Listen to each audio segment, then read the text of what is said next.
Hello, screenwriters, and welcome to Writing for Screens, the screenwriting step-by-step project, episode number 70.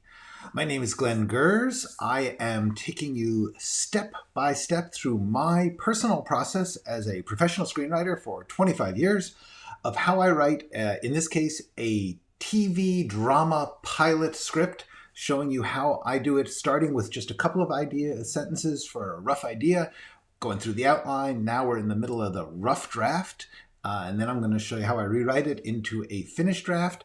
And hopefully all of that will help you feel a little less intimidated by making a script out of nothing, because that's really the job, just to make a script out of nothing, build it up, and it's not too terrible once you start breaking it down into just writing a few sentences, figuring out scene to scene. Hello, we've got a couple of people on here. Hello, Double Naught. Hello, Mally MFC. Hello, 99 Precinct. I am here usually Monday through Friday at 3 p.m. Pacific Standard Time. And this particular week, I need to let you know that today and tomorrow only are the days I can do it. Next week will be better. It's been a busy week. I was at the Cinestory screenwriting feature retreat most of this week, and on Friday I'm going to actually be working at remotely for the Austin Screenwriting Conference, which are all very exciting things, but it does mean I've had to not show up here, and that it breaks my heart. I'm happy to be here now. I'm so glad that you guys are all here to play along. For those of you who are not watching this live, and could not care less about what days I'm on or not because you just clicked the little link, I am able to answer your questions if you go to writingforscreens.com and click on that little button that says Contact Me. This button is just at the bottom of every page pretty much. And that way you can ask me a question even though you're not here with me live. I forgive you. I understand. It's hard to say I'm going to show up at this time and do this thing. So don't worry about it. Just ask me a question. I will do my best to answer either directly through the emails or here on the live stream if I can. Likewise, for those of you who resent the existence of email or don't want to go to my website, feel free to come here and put your question or comment into the comments section of this very video or any video on my channel. So yeah, that's how you can ask me a question if you are not live. However, Matthew is here live, and so is This Is Kitschy and a bunch of other people. Just a quick shout out. A bunch of people have written me privately and said, like, I watch it, but I don't say anything. Welcome anyway. Glad to have you here. I see your little numbers. I got a little numeral here that tells me how many people are watching, and I appreciate it. It's nice for me. So hey, y'all, as This Is Kitschy said, let's get right into writing because it's been a long time and I've actually missed this. So let us start with the going back to the outline just to remind ourselves where we are.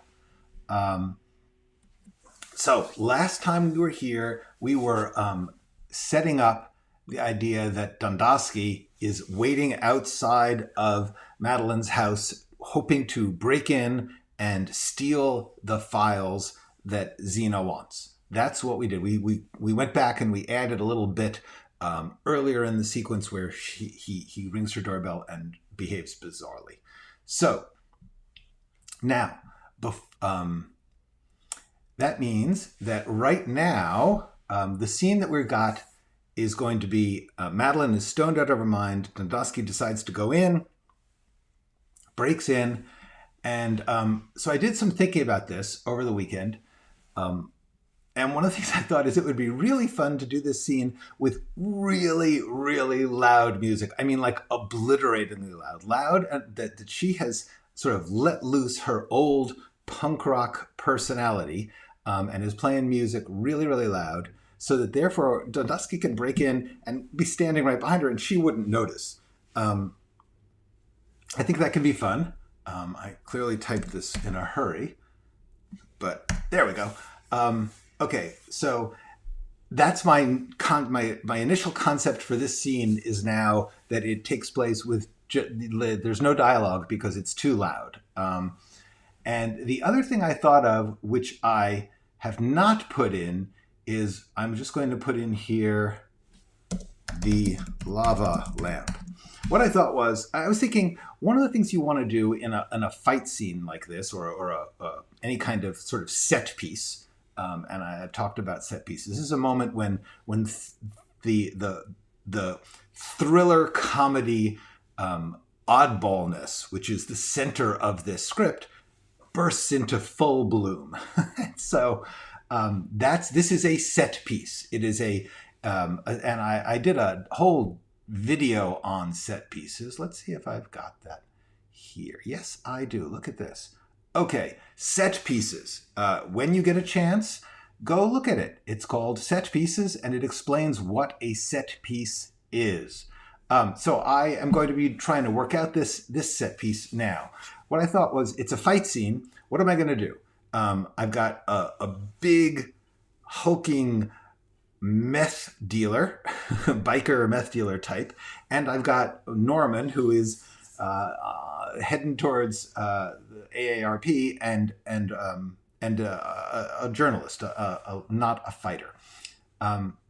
So one of the things I wanted to do was use the home, the place. The music is a good start. Then I thought I need a weapon. I need some things to use as to even the playing field a little. And I thought a lava lamp, that George would have lava lamps, among other things. But the thing is, when you think of a lava lamp, you know it's liquid. It's got some kind of waxy stuff inside it. So therefore, if you hit someone with it, the assumption would be it would break. There would be goo all over the place. But I thought even better, those things are pretty tough. What if he hits it with it and it just clunks and it breaks the metal off? But there's now this lava lamp center, the cylinder core of it, rolling around. And the thing that actually does Dundusky in is he steps on the lava lamp and goes flying. I'm not sure if I can pull it off or it'll be too silly, but that's the plan. Okay. So, having figured out the plan, let's talk script. So, I'm going to leave this in. This is a note about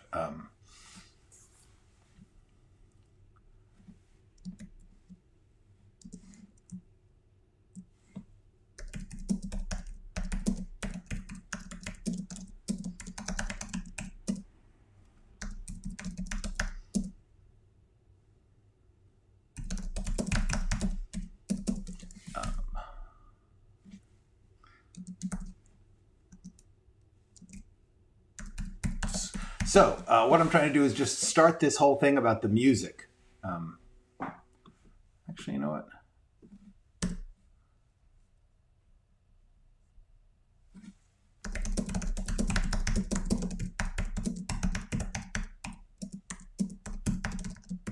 So I'm just making a note to myself here to when I go through this draft later and start to clean it up, that we should plant the concept that George cares about music, that he has a whole bunch of big speakers and various implements to blast music. Now,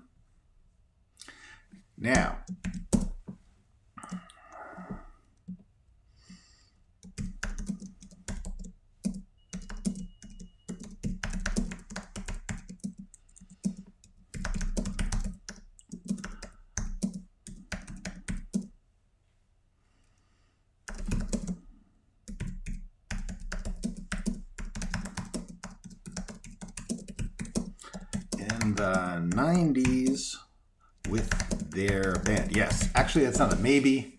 That is the music. Okay. So I just made a decision as I typed that why not? This is the sort of thing that you try and do.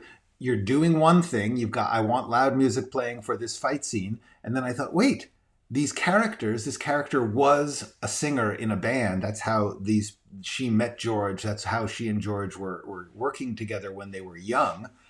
Use that music. Use the character stuff with the plot stuff and bring it into the present, so that not only is there a sense of Madeline as a former grunge punk type musician, but there's actually a present moment when that music and that persona is alive to our story. That's the thing.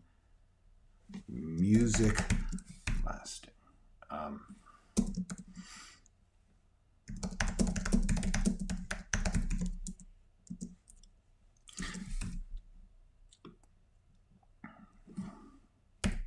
Just a note to myself at some point to come up with more details about this music, including titles and lyrics,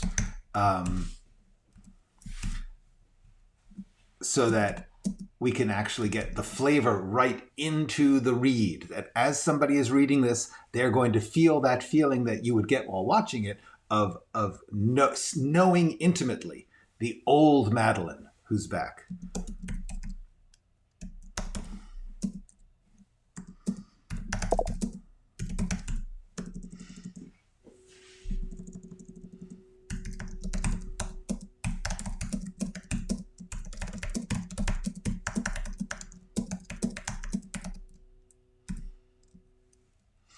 Singing along, I was going to say at the top of her voice, but that sounds like the high register. And what I mean is top, like using all of her lung power. And so I'm going to say as loud as she can, but it's still no competition for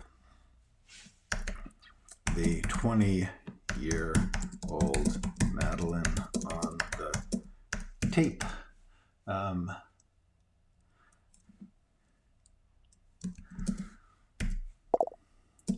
Let's see. Oops. So Matthew has said, I'm unsure how you communicate something that we see written on screen. For example, a street sign or shop name. This is interesting. Let me leave this up for a second so you know what I'm talking about here. Here's the deal. There is no official right way to do this. Every screenwriter figures out their own little quirky things. I personally like to put things that are that are written in the scene that you are reading on the screen. I like to do them in bold and centered. For instance, the death of music as we know it. Okay, so that, boom. So the album they recorded back in 1995, The Death of Music as We Know It. Now that is actually, okay, I'm going to do this and then center it. Format. With computers, you could change the font. You could do all sorts of stuff. That's actually something I do sometimes, depending on, like if this was a note, a handwritten note, I might, let's see if I can find one. Handwritten. Like this. And then it would be like that. That's a way to do it. But I'm going to undo that because it's not how we're doing it right now. Anyway, so you get the idea, Matthew? That's what I would do with something you read. I'd put it in bold. If possible, I center it and break it out so you can see it. But there's no right or wrong. Some people do it in italics. Some people do it in different fonts. Whatever you want. Thank you, Javier. I'm going to tell you about that later. But right now I'm all hyped into writing and I want to keep going. But thank you so much for asking. That was very kind of you. All right. So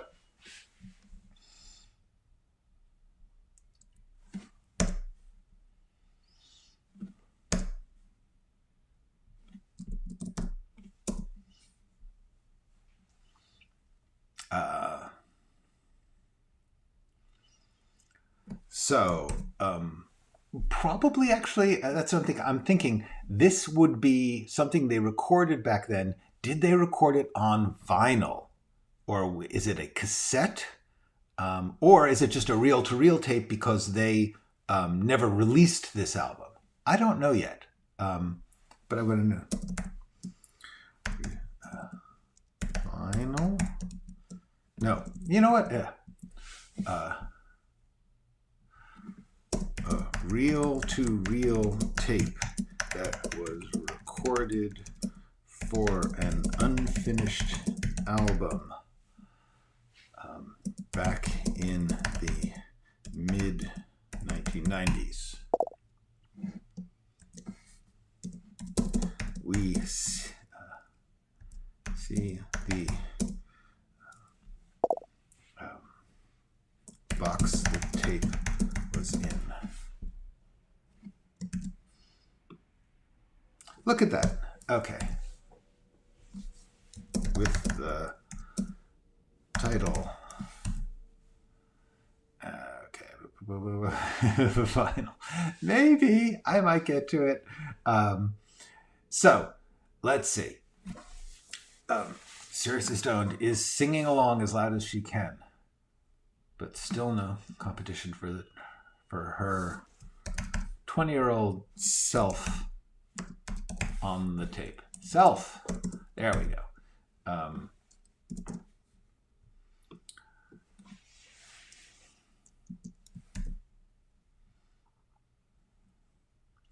Now, this is interesting because it means that this section I add here, can't happen right here. So we're going to have to take this part and move it. I'm going to just put it up here, and I'm not sure. Yeah, okay.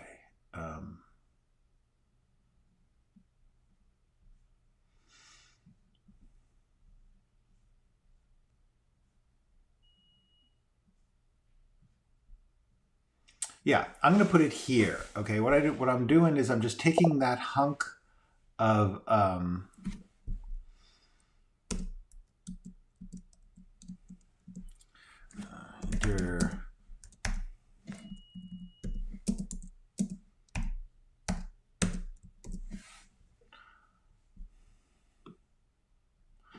don't think she'd be crying. All right, so I've just added this section where she talks to George. We're gonna leave that there. I'm not sure that that's not too openly emotional yet, but we'll see. Later on, I'm gonna look through this, and you just have a better sense of proportion and perspective and what the rhythm is.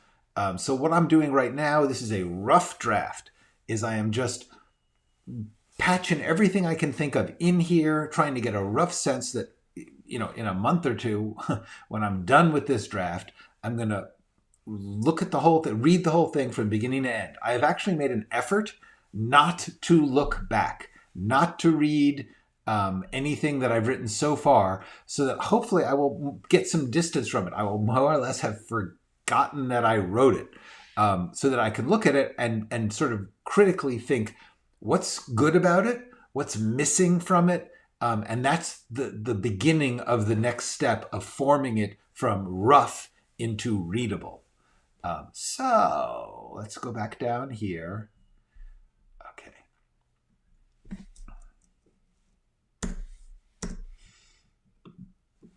And I'm going to move this because it is now just that's to do with that. Okay, so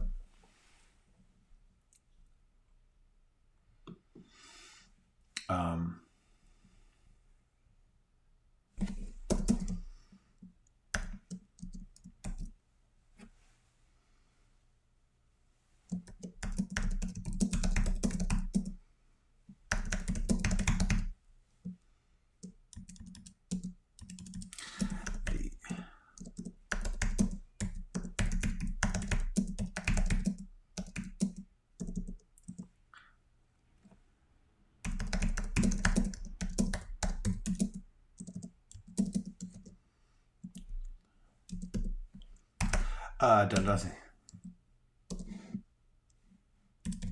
What the hell? He gets out of his truck. Wary.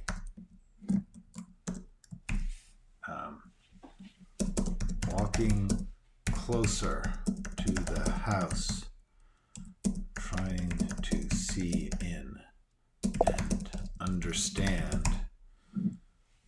the party in this house of grief. Oh, I'm so poetic sometimes. You know, sometimes you should just do it. Just at the moment, I'm letting myself write whatever I think.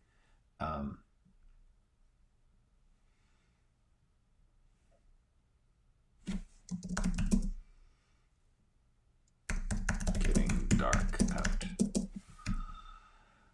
Okay, so now what we've done now is we've established that Madeline is we've had a time jump. Madeline is blasting the music. We get a sense of what's going on here. And then we cut outside and see Dundasky. I don't like is. When possible, don't have...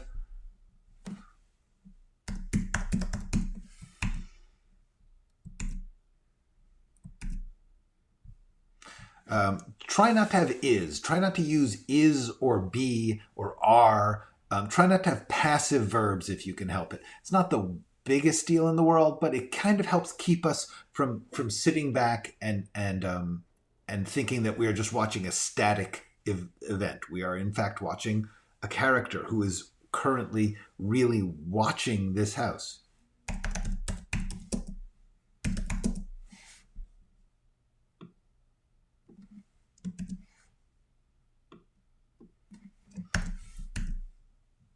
Okay.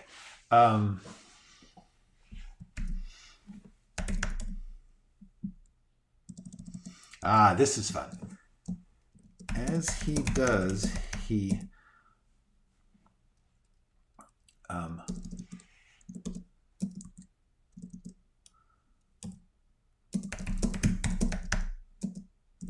his back is to the quiet, semi-rural street. His back is to... He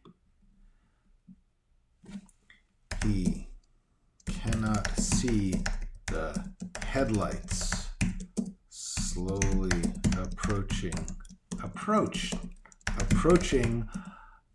far down the long, semi-quiet rural street. Mystery car stops a block away,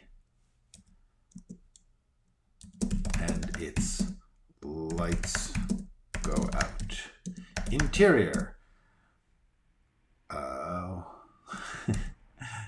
Norman's car. Continuous. In other words,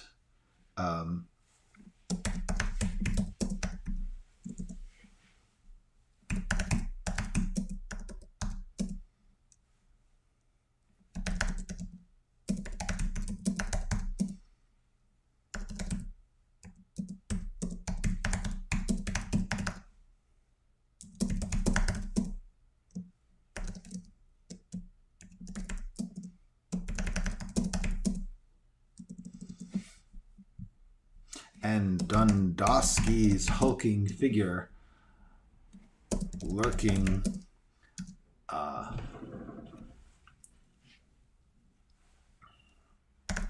outside. Okay, so yeah. So what I'm trying to get to is what we've done is we've set up time cut, Madeline going crazy, boom, boom, boom, yeah. And then we cut outside. Sound goes quieter, but we can hear it from the distance thudding. And Dundasky, who is waiting to break in, realizes there's a party going on. He gets out, he walks towards it, and then we look behind him. So we're sort of layering the characters, establishing the sense that these things are all coming together, because that is the point of this scene. We want to make clear we don't want like Walter to just show up. We want to say, uh-oh, Madeline is vulnerable, Dundosky is coming in, Walter is watching. What's gonna happen? That is the key. What's gonna happen? That is the thing we are trying to provoke in everyone's mind at all times. What's gonna happen? For the moment, I'm just gonna have Norman say, uh-oh.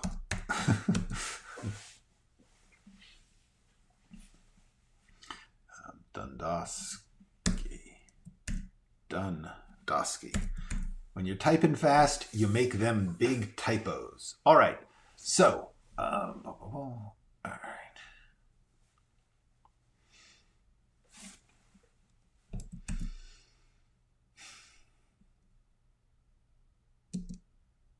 Now, here's a good question. Why would Norman not just call the police?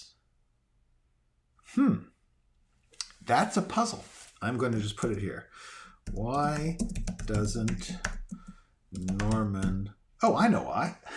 Because I don't know if you ever called the police. I have once or twice. You actually have to wait a long time to talk to anybody very often.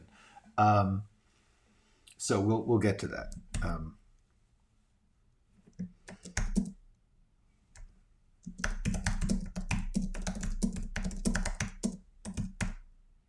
Magnetic holder on his dashboard, because he's been GPSing his way over here.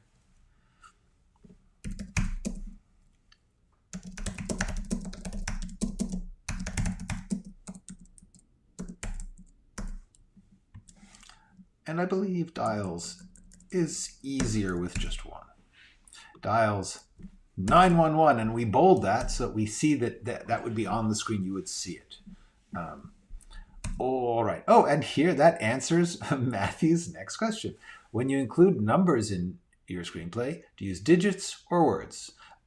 My answer would be it depends. If it's in dialogue, I very often would use words because it's being spoken.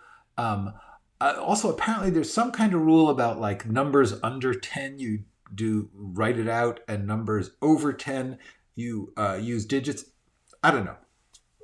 I don't personally know that there is a rule, and if there was, it wouldn't be a screenwriting rule, because screenwriting has no real rules as far as grammar, and I mean, the rules of grammar apply, but the formatting is really often kind of whatever you want. The format itself, but little things within that.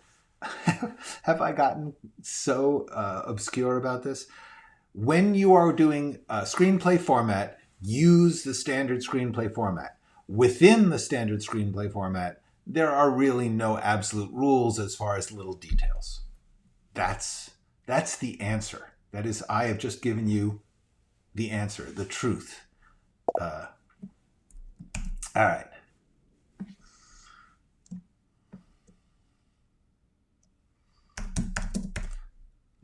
Let's go back to, we've left Madeline alone. Let's do Madeline. Interior.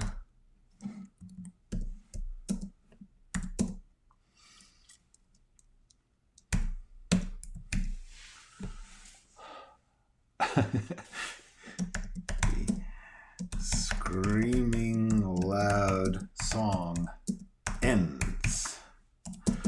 Madeline takes a sweaty, happy bow to an imaginary audience.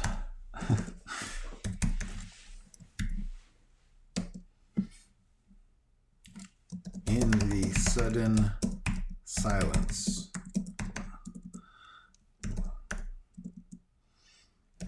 just a bit of tape hiss.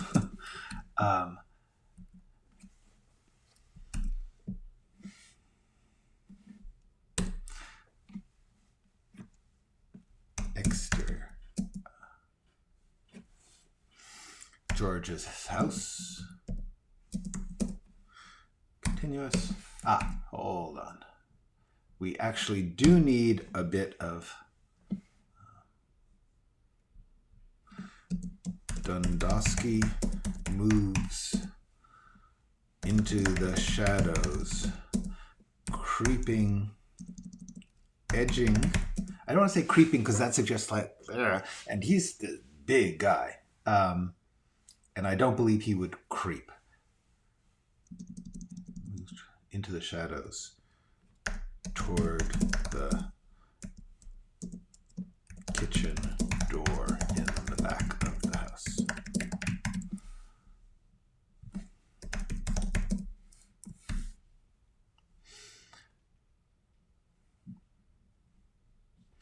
So now we can do this. Exterior George's house. Kitchen door. Continuous.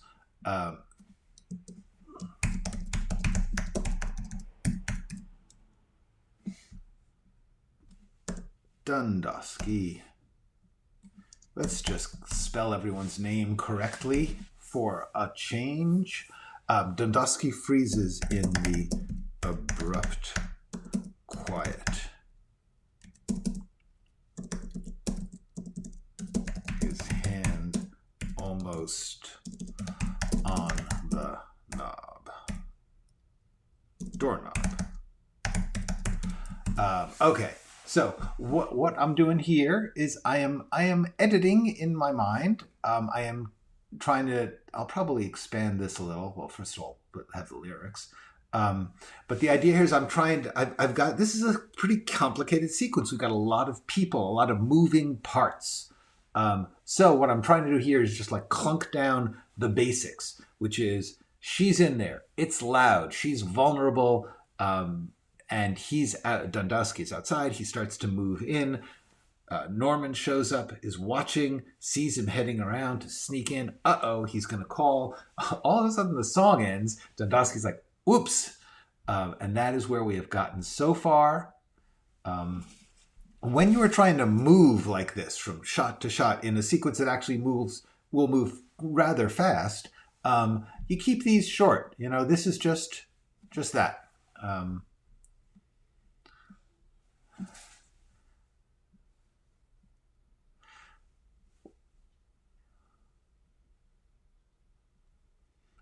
Okay, so see, we don't need this because we just established the falling silence here, so that's even better. See, now we are so you don't want to over describe and slow down the story. If we know that there's silence, then we understand why he freezes. Listening. So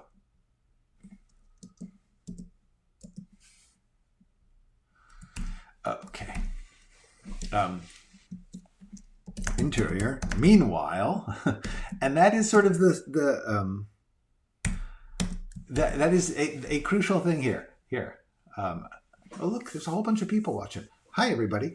So here's the deal. The most important thing in a sequence like this is meanwhile. While this is happening, you want to go to this as things are changing. You don't want to just go back and forth to keep everybody static. It's like this person was in the middle of this and this person, but now this changes. That's the game here. It's really, really one of the most fun things you can do in screenwriting is to be imagining different people in different places moving into the scene, working the scene. This is when you're really screenwriting, or at one of the times. The other time is like really great dialogue scenes. Anyway,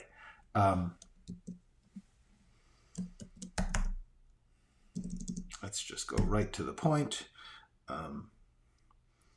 911 operator.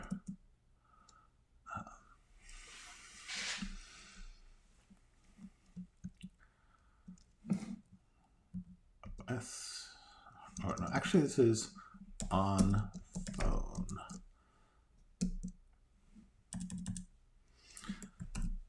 Please choose from the following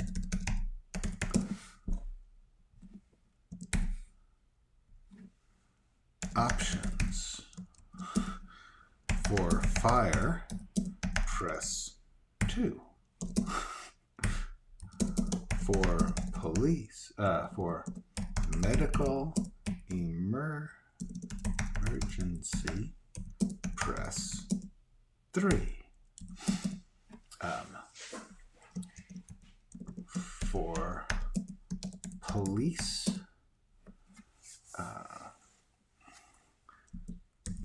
press 4. Norman hastily presses 4, his eyes straining.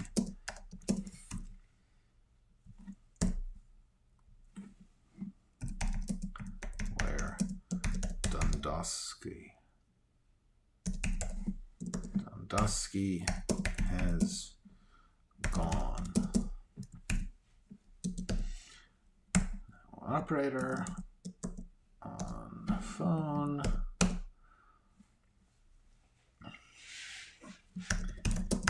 For calling the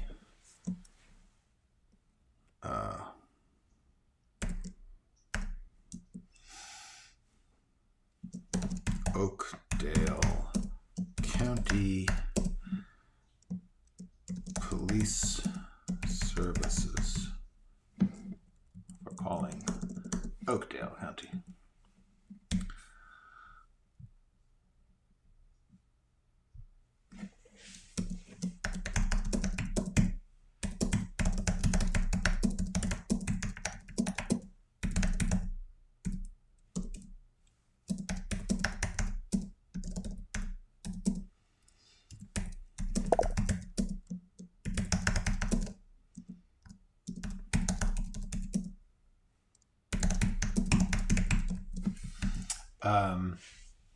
Okay, so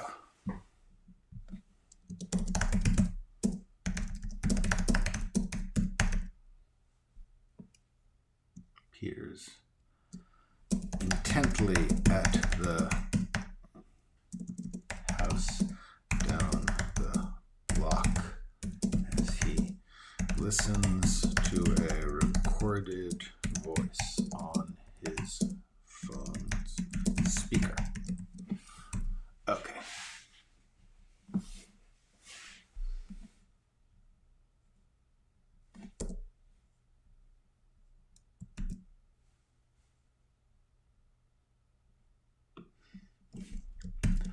See, things like there is. I don't need there is. It's just an agonizingly long series of clicks.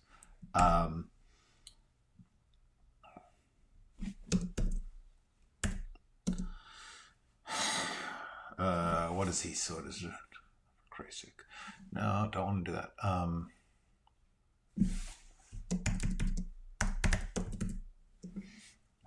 Arr. No vault.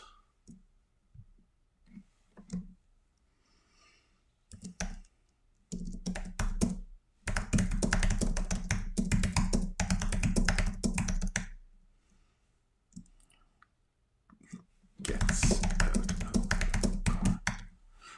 That's one of those things. Like he grabs the phone and opens the door and gets out of the car. Nope, don't need opens the door. Well, how else is he going to get out of the car? The ejector seat. He grabs the phone and gets out of the car.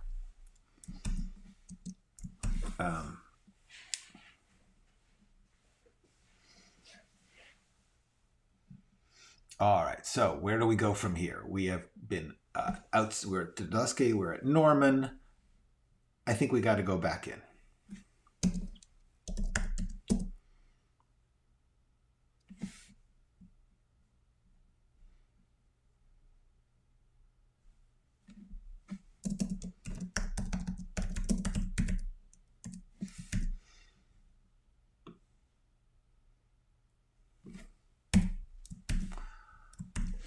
See, we didn't. I love the tape hiss, but it was slowing down the beats, and I can use the tape hiss later. Wary. It would be, but I think it would somewhat diminish the actual suspense. All right. Well, we don't need this. I already got that. Yes and no. I do regard it as an art.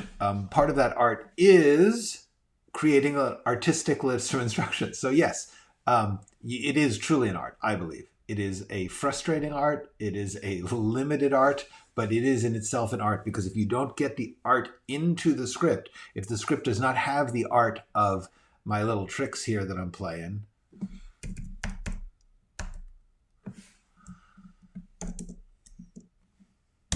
I don't think, see, this is art. This is choosing how I am steering the perceptions of the reader. It is a weird art because you are trying to create a movie in the mind using instructions. It's a weird art, but I do believe it is an art. Okay. George's house.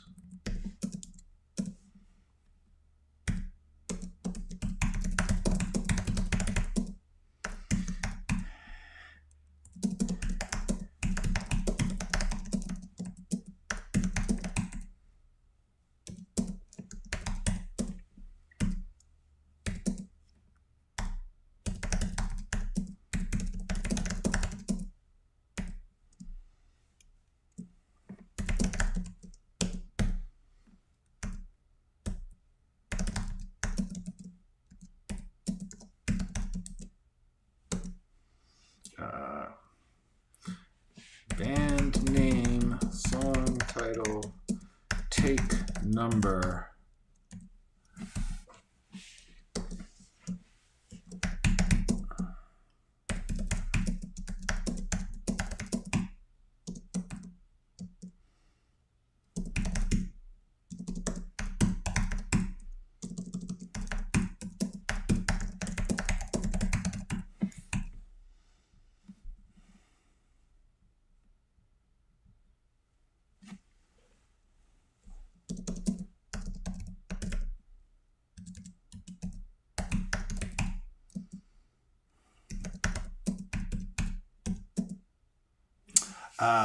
I'm trying to give us a sense of her emotions, which are completely oblivious to the threat that is coming.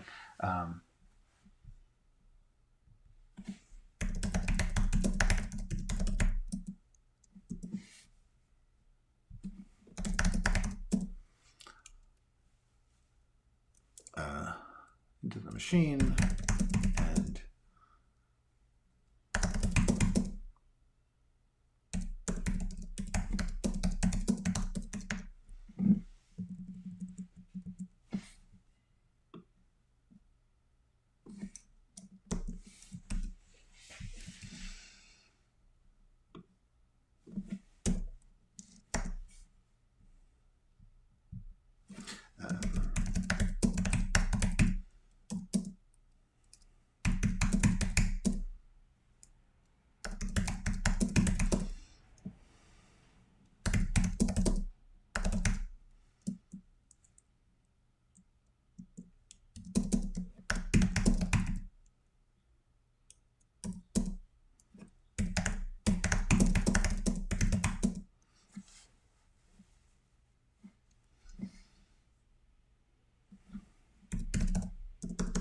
Counting down, then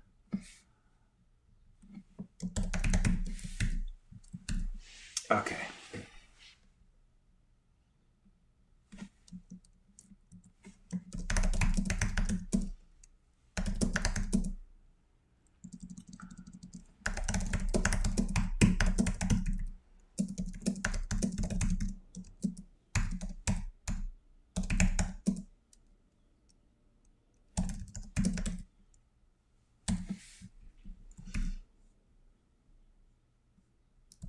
Okay, so this is one of those things, I'm just trying to conceive of the whole scene. I have no idea how much of this detail I can keep, but I like the idea that she's working the tape machine, and then as she waits for the music to start, we understand the nostalgia. And then, little does she know, behind her, horror movie lurking, we see Dundosky outside. And I think this is one of those things you can do, the dark window glass.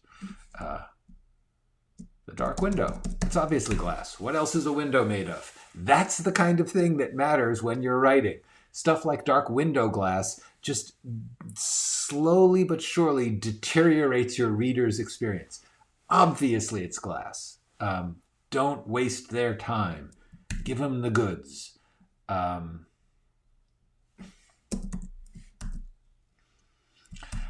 And I think at that point I'm going to stop because I've been going for 45 minutes. This is going to be a longer sequence. It's going to probably take quite a while. What are you guys thinking? How many are? Yeah, okay. It is time to stop for now. I will save my document, and then I will come back here. And I will say, great, I will be here tomorrow. See you tomorrow to continue this sequence. I think it's fun. Do you have any clever ways of showing that time has moved forward between scenes? There are 1,000. I don't have any particular ones. They should be specific to the scene, whatever they're doing.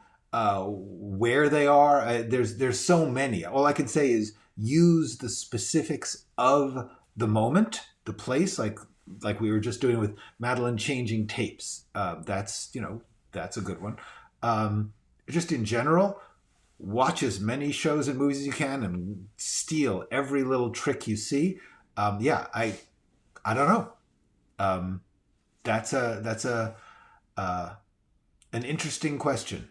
I would say try to do to action, try to do to changed circumstances, try to do, you can do changes of light and stuff, but it's better to try and focus it on the what the people are doing, because when that shows change more than anything.